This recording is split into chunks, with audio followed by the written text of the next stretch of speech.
तो hello friends, हमारे blog में आपका स्वागत है। तो आज सुकट चौथ व्रत हमारा और आप लोग का भी होगा। तो हम रेडी हो चुके हैं और शाम के बजे हैं 5:40। तो लेटर गिर गया नीचे। तो हमने सब्जी उबाल ली। पहले कुकर में उबाले थे, फिर थोड़ा से कढ़ाई में पका लिए गुड़ डाल के। और अब करेंगे पूजा। तो आप लोगों को दिखाएंगे कि हम पूजा कैसे करते हैं।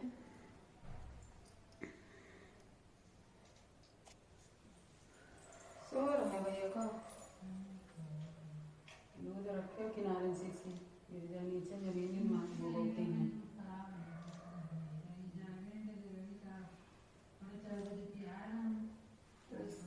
5:40 है।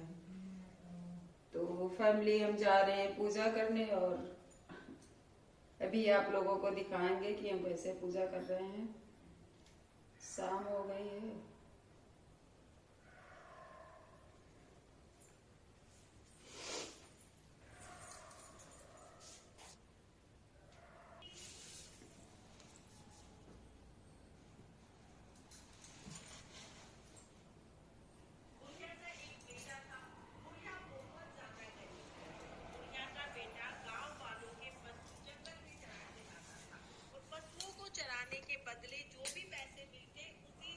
माँ बेटे दोनों का गुजारा होता था।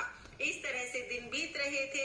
एक दिन बुढ़िया का बेटा पशु चराने के लिए जैसे ही घर से निकला, उसकी चाची ताइयों ने उसे कहा कि बेटा तुम तो पशु चराने चले जाते हो, इतनी मेहनत करते हो और तुम्हारी माँ तो गट्टे कर करके खाती है, यानी पकवान बना बना के खाती है।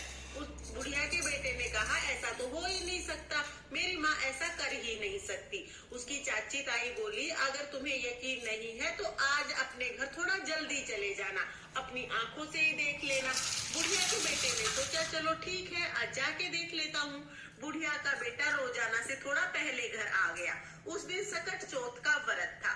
बुढ़िया ने सकट चौथ का व्रत किया था।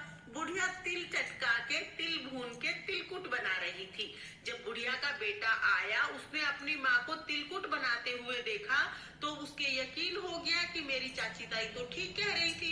मैं तो यहाँ जंगल में चला जाता हूँ पशु चराने और मेरी माँ तो पकवान बना बना के खाती है। बुढ़िया के बेटे ने तुरंत अपनी माँ से कहा माँ मैं तो घर छोड़ के जाऊंगा। बुढ़िया ने कहा बेटा क्या बात हो गई? तो उसका बेटा बोला माँ मैं तो चला जाता हूँ जंगल में पशु चराने और तुम तो पीछे से गट्टे कर करके यानी पकवान बना बना के खाती हो, मुझे खिलाना तो दूर मुझे बताती भी नहीं हो। ये कह के बुढ़िया का बेटा घर छोड़ के जाने लगा। बुढ़िया ने बहुत समझाया बेटा आज मेरा सकट चौथ का व्रत है, मैं तो तेरी लंबी उम्र के लिए सकट चौथ माता का व्रत करती हूँ, उसी के लिए तिलकुट बना रही थी। लेकिन बुढ़िया का बेटा नहीं माना। बुढ़िया भी समझ गई ये नहीं मानेगा, ये किसी का सिखाया पढ़ाया हुआ है। बुढ़िया ने कहा बेटा अगर तुम जा ही रहे हो तो मेरे ये सकट चौथ व्रत की कहानी सुने हुए तिल अपने साथ ले जाओ। जहाँ भी तुम पे भीड़ पड़े, जहाँ भी विपदा आए, ये तिल पूर के बैठ जाना। अगर मैं तुम्हारे नाम के व्रत करती हूँगी तो सकट चौथ माता की कृपा से तुम्हें कुछ नहीं होगा। बुढ़िया का बेटा वो तिल अपने हाथ में लेके चल दिया। चलते चलते एक घने जंगल में पहुंच गया। जैसे ही बुढ़िया का बेटा जंगल के बीच में पहुंचा तो वहाँ पर सामने शेर खड़ा हुआ दिखाई दिया। शेर को देखते ही बुढ़िया का बेटा थर थर कांपने लगा। अब उसने सोचा कि आज मेरा मरना तय है, ये शेर तो मुझे खा के मानेगा, अब मैं तो बच नहीं सकता। डर के मारे उसे अपनी माँ याद आई, क्योंकि इंसान को डर में सबसे पहले माँ याद आती है। माँ याद आते ही बुढ़िया के बेटे ने माँ के दिए हुए तिल अपने चारों तरफ पूर लिए और बैठ गया। हे सकट चौथ माता अगर मेरी माँ मेरे नाम के व्रत करती होगी तो ये शेर गाय बन जाएगा और नहीं तो मेरा मरना आज तय है। अब बुढ़िया तो अपने बेटे के नाम के ही व्रत करती थी। सकट चौथ माता की कृपा से शेर गाय बन गया और पूंछ हिलाते हुए वहाँ से चला गया। बुढ़िया के बेटे ने कहा भाई आज तो बहुत बचे। वहाँ से आगे चला तो जाके देखा कि एक बहुत बड़ी नदी फूफान करती हुई आ रही है। अब नदी को पार करना जरूरी है, क्योंकि अगर नदी को पार नहीं किया तो जंगली जानवर रात को खा जाएंगे और अगर नदी को पार करने चला तो फिर भाई नदी में डूब के मर जाएगा, क्योंकि नदी बहुत भयंकर है। अब फिर से फंस गया। फिर उसे अपनी माँ की याद आई। बुढ़िया बेटा तो दोबारा अपने तिल पूर के बैठ गया और बोला, हे सकट चौथ माता, अगर मेरी माँ मेरे नाम का व्रत करती होगी तो ये नदी 2 हिस्सों में फट जाएगी और बीच में रास्ता बन जाएगा, नहीं तो मेरा आज डूब के मरना तय है। अब सकट चौथ माता की कृपा से नदी 2 हिस्सों में बट गई और बीच में रास्ता बन गया। रास्ता पार करके दूसरी नगरी में पहुंच गया। दूसरी नगरी में जाके देखा तो एक औरत रोते रोते पूड़े बना रही थी। वो उसके पास जाके बोला, हे माई, ये क्या बात, पूड़े बना रही हो मतलब बहुत खुश हो, और रो रही हो मतलब बहुत दुखी हो, ये सुख दुख दोनों एक साथ कैसे आए? तब वो औरत बोली कि बेटा, हमारी नगरी में 6 महीने में आव पकता है और हर बार एक आदमी को बिठाया जाता है, बारी बारी सबके घरों का नंबर आता है। आज मेरे घर का नंबर है और मेरे एक ही बेटा है। आज मेरा बेटा आव में दब जाएगा और फिर मैं उसे कभी नहीं देख पाऊंगी, मेरा बेटा खत्म हो जाएगा, इसलिए मैं बहुत दुखी हूँ और आखिरी बार अपने बेटे को कुछ बना के खिलाना है तो पकवान बना रही हूँ, पूड़े बना रही हूँ। बुढ़िया का बेटा बोला, माई, अगर तुम मुझे पेट भर के ये पूड़े खिला दो तो मैं तुम्हारे बेटे के बदले जाके आव में बैठ जाऊंगा। रोते रोते औरत बोली, बेटा, पूड़े तो चाहे तू सारे खा ले, पर यूं कौन किसकी आई में जाता है? बुढ़िया का बेटा बोला, माई, मैं चला जाऊंगा। भरपेट पूड़े खा लिए, अब नींद आने लगी। सोते टाइम बुढ़िया का बेटा बोला, माई, जब राजा के सैनिक बुलाने आए तो मुझे जगा दियो। बोली, ठीक है बेटा। अब बुढ़िया का बेटा तो सो गया। जैसे ही सैनिक जगाने आए तो वो औरत कभी कुंडी खटखटाए, कभी दरवाजा खटखटाए, बिराने पूत को कैसे जगाए। अब आवाज सुन के बुढ़िया का बेटा जग गया। बोला, माई आ गए? बोली, हाँ बेटा आ गए। बुढ़िया का बेटा उठ के सैनिकों के पीछे पीछे चल दिया और जाके आव में बैठ गया। आव में बैठा, जैसे ही तपत लगी, झट से माँ की याद आई। माँ के दिए हुए तिल अपने चारों तरफ पूर के बैठ गया। बोला, हे सकट चौथ माता, अगर मेरी माँ मेरे नाम के व्रत करती होगी तो आज मैं अग्नि में नहीं जलूं। तो बैक कैमरे से दिखा रही हूँ, ये मेरी पूजा हमने कर लिया है। ये हमारी कहानी थोड़ा बाकी है, तो आप लोगों को दिखा रहे हैं कि कैसे हमने पूजा किया।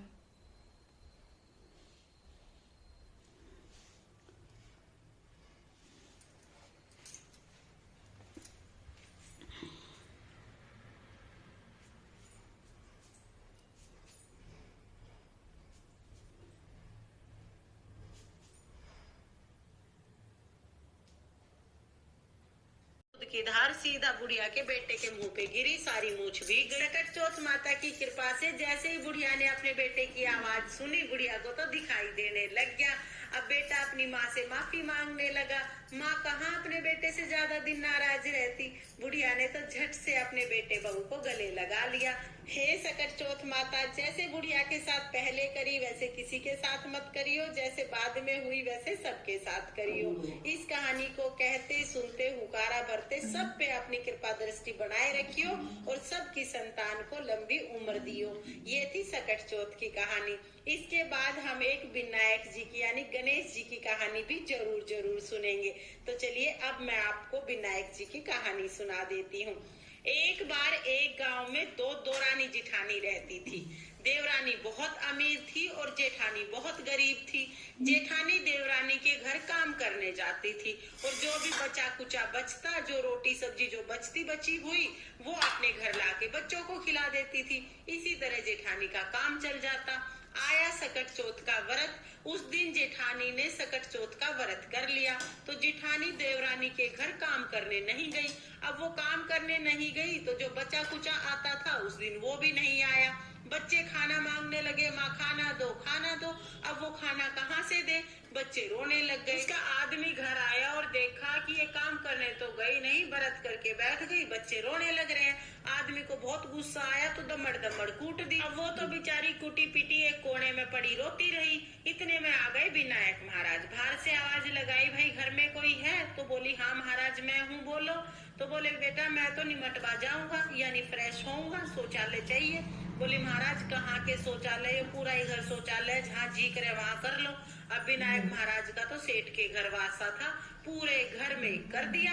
अब चलते टाइम बोले बेटा हाथ कहाँ पहुंचूं, वो बेचारी पिटी कुटी तो पड़ी थी, बोली महाराज मेरे सिर पे पहुंच लो। अब वो सिर पे हाथ पहुंच के विनायक महाराज तो चले गए। सुबह उठ के देखा तो पूरे घर में हीरे मोती सोना चांदी बिखरा पड़ा, बाल बाल में हीरे मोती जड़े पड़े। अब वो तो सारा परिवार अपना धन समेटने में लग गया। उधर देवरानी ने सोचा जीजी कल भी काम करने नहीं आई, आज भी काम करने नहीं आई। अपने बच्चों को बोली जाओ अपनी ताई जी को बुला लाओ। बच्चे ताई जी के घर गए, जाके देखा कि ताई जी के घर तो सोना चांदी धन दौलत बिखरा पड़ा है। बच्चे तो भागे भागे वापस घर आए और बोले माँ ताई जी के घर तो बहुत सारा धन सोना चांदी हीरे मोती बिखरे पड़े हैं, आज तो कोई और ही ताई जी के घर काम कर दे, ताई जी तो इतनी धनवान हो गई। अब भाई उसकी देवरानी तो भागी भागी गई और जाके बोली जीजी आन करा बिनान करा, क्या जादू टोना करा, इतना धन कहाँ से। हमारी पूजा हो चुकी है और हमने फरार भी कर लिया है। तो हमारा वीडियो अच्छा लगा हो तो वीडियो को लाइक करना, चैनल को सब्सक्राइब कर लेना। बाय बाय, फिर मिलेंगे अगले ब्लॉग में, तब तक की बाय बाय। तो हेलो फ्रेंड्स, हमारे ब्लॉग में आपका स्वागत है। तो आज शुक्र चौथ व्रत हमारा और आप लोग का भी होगा। तो हम रेडी हो चुके हैं और शाम के बजे हैं 5:40। तो लेटर गिर गया नीचे, तो हमने कुकर उबाल लिए। पहले कुकर में उबाले थे, फिर थोड़ा से कढ़ाई में पका लिए गुड़ डाल के। और अब करेंगे पूजा, तो आप लोगों को दिखाएंगे कि हम पूजा कैसे करते हैं।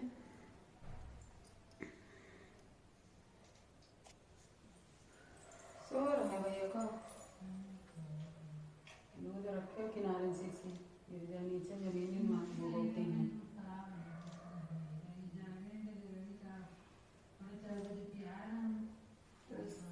5:40 है।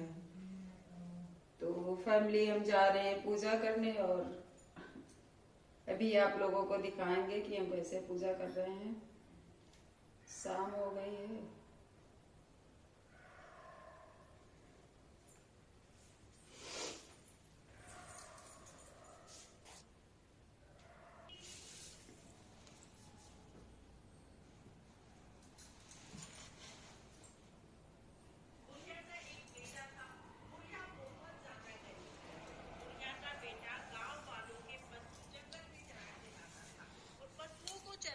बदले जो भी पैसे मिलते उसी से माँ बेटे दोनों का गुजारा होता था। इस तरह से दिन बीत रहे थे। एक दिन बुढ़िया का बेटा पशु चराने के लिए जैसे ही घर से निकला, उसकी चाची ताइयों ने उसे कहा कि बेटा तुम तो पशु चराने चले जाते हो, इतनी मेहनत करते हो और तुम्हारी माँ तो गट्टे कर करके खाती है, यानी पकवान बना बना के खाती है। उस बुढ़िया के बेटे ने कहा ऐसा तो हो ही नहीं सकता, मेरी माँ ऐसा कर ही नहीं सकती। उसकी चाची ताई बोली अगर तुम्हें यकीन नहीं है तो आज अपने घर थोड़ा जल्दी चले जाना, अपनी आंखों से ही देख लेना। बुढ़िया के बेटे ने सोचा चलो ठीक है आज जाके देख लेता हूँ। बुढ़िया का बेटा रोजाना से थोड़ा पहले घर आ गया। उस दिन सकट चौथ का व्रत था। बुढ़िया ने सकट चौथ का व्रत किया था।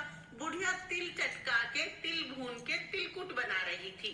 जब बुढ़िया का बेटा आया, उसने अपनी माँ को तिलकुट बनाते हुए देखा तो उसके यकीन हो गया कि मेरी चाची ताई तो ठीक कह रही थी, मैं तो यहाँ जंगल में चला जाता हूँ पशु चराने और मेरी माँ तो पकवान बना बना के खाती है। बुढ़िया के बेटे ने तुरंत अपनी माँ से कहा माँ मैं तो घर छोड़ के जाऊंगा। बुढ़िया ने कहा बेटा क्या बात हो गई? तो उसका बेटा बोला माँ मैं तो चला जाता हूँ जंगल में पशु चराने और तुम तो पीछे से गट्टे कर करके यानी पकवान बना बना के खाती हो, मुझे खिलाना तो दूर मुझे बताती भी नहीं हो। ये कह के बुढ़िया का बेटा घर छोड़ के जाने लगा। बुढ़िया ने बहुत समझाया बेटा आज मेरा सकट चौथ का व्रत है, मैं तो तेरी लंबी उम्र के लिए सकट चौथ माता का व्रत करती हूँ, उसी के लिए तिलकुट बना रही थी। लेकिन बुढ़िया का बेटा नहीं माना। बुढ़िया भी समझ गई ये नहीं मानेगा, ये किसी का सिखाया पढ़ाया हुआ है। बुढ़िया ने कहा बेटा अगर तुम जा ही रहे हो तो मेरे ये सकट चौथ व्रत की कहानी सुने हुए तिल अपने साथ ले जाओ। जहाँ भी तुम पे भीड़ पड़े, जहाँ भी विपदा आए, ये तिल पूर के बैठ जाना। अगर मैं तुम्हारे नाम के व्रत करती हूँगी तो सकट चौथ माता की कृपा से तुम्हें कुछ नहीं होगा। बुढ़िया का बेटा बेटा वो तिल अपने हाथ में लेके चल दिया। चलते चलते एक घने जंगल में पहुंच गया। जैसे ही बुढ़िया का बेटा जंगल के बीच में पहुंचा तो वहां पर सामने शेर खड़ा हुआ दिखाई दिया। शेर को देखते ही बुढ़िया का बेटा थर थर कांपने लगा। अब उसने सोचा कि आज मेरा मरना तय है, ये शेर तो मुझे खा के मानेगा, अब मैं तो बच नहीं सकता। डर के मारे उसे अपनी माँ याद आई, क्योंकि इंसान को डर में सबसे पहले माँ याद आती है। माँ याद आते ही बुढ़िया के बेटे ने माँ के दिए हुए तिल अपने चारों तरफ पूर लिए और बैठ गया। हे सकट चौथ माता, अगर मेरी माँ मेरे नाम के व्रत करती होगी तो ये शेर गाय बन जाएगा, और नहीं तो मेरा मरना आज तय है। अब बुढ़िया तो अपने बेटे के नाम के ही व्रत करती थी। सकट चौथ माता की कृपा से शेर गाय बन गया और पूंछ हिलाते हुए वहां से चला गया। बुढ़िया के बेटे ने कहा, भाई आज तो बहुत बचे। वहां से आगे चला तो जाके देखा कि एक बहुत बड़ी नदी फूफान करती हुई आ रही है। अब नदी को पार करना जरूरी है, क्योंकि अगर नदी को पार नहीं किया तो जंगली जानवर रात को खा जाएंगे, और अगर नदी को पार करने चला तो फिर भाई नदी में डूब के मर जाएगा, क्योंकि नदी बहुत भयंकर है। अब फिर से फंस गया। फिर उसे अपनी माँ की याद आई। बुढ़िया का बेटा तो दोबारा अपने तिल पूर के बैठ गया और बोला, हे सकट चौथ माता, अगर मेरी माँ मेरे नाम का व्रत करती होगी तो ये नदी 2 हिस्सों में फट जाएगी और बीच में रास्ता बन जाएगा, नहीं तो मेरा आज डूब के मरना तय है। अब सकट चौथ माता की कृपा से नदी 2 हिस्सों में बट गई और बीच में रास्ता बन गया। रास्ता पार करके दूसरी नगरी में पहुंच गया। दूसरी नगरी में जाके देखा तो एक औरत रोते रोते पूड़े बना रही थी। वो उसके पास जाके बोला, हे माई, ये क्या बात, पूड़े बना रही हो मतलब बहुत खुश हो, और रो रही हो मतलब बहुत दुखी हो, ये सुख दुख दोनों एक साथ कैसे आए? तब वो औरत बोली कि बेटा, हमारी नगरी में 6 महीने में आव पकता है और हर बार एक आदमी को बिठाया जाता है, बारी बारी सबके घरों का नंबर आता है। आज मेरे घर का नंबर है और मेरे एक ही बेटा है। आज मेरा बेटा आव में दब जाएगा और फिर मैं उसे कभी नहीं देख पाऊंगी, मेरा बेटा खत्म हो जाएगा, इसलिए मैं बहुत दुखी हूँ और आखिरी बार अपने बेटे को कुछ बना के खिलाना है तो पकवान बना रही हूँ, पूड़े बना रही हूँ। बुढ़िया का बेटा बोला, माई, अगर तुम मुझे पेट भर के ये पूड़े खिला दो तो मैं तुम्हारे बेटे के बदले जाके आव में बैठ जाऊंगा। रोते रोते औरत बोली, बेटा, पूड़े तो चाहे तू सारे खा ले, पर यूं कौन किसकी आई में जाता है? बुढ़िया का बेटा बोला, माई, मैं चला जाऊंगा। भरपेट पूड़े खा लिए, अब नींद आने लगी। सोते टाइम बुढ़िया का बेटा बोला, माई, जब राजा के सैनिक बुलाने आए तो मुझे जगा दियो। बोली, ठीक है बेटा। अब बुढ़िया का बेटा तो सो गया। जैसे ही सैनिक जगाने आए तो वो औरत कभी कुंडी खटखटाए, कभी दरवाजा खटखटाए, बिराने पूत को कैसे जगाए। अब आवाज सुन के बुढ़िया का बेटा जग गया। बोला, माई